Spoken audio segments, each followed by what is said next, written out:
পাতাটা রান্না করছি। দেখো ওই পুরো শুকনো শুকনো হবে এটা আর কি, একদম একটা বলের মতো দলা পাকানো, যেমন খুন্তিতে লেগে যাবে না এতটাই ভাজবো।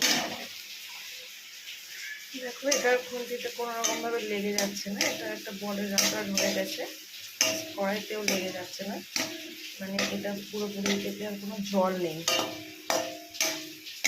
এটা পুরোপুরি রেডি।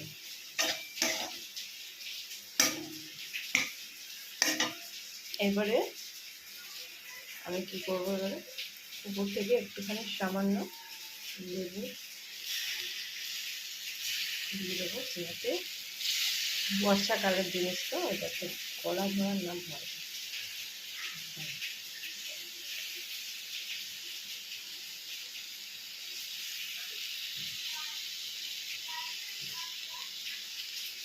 এবার এটাকে নাড়াচাড়া করে নামিয়ে নেব, তাহলেই রেডি আমাদের ভেটকোর পাতা বাটা।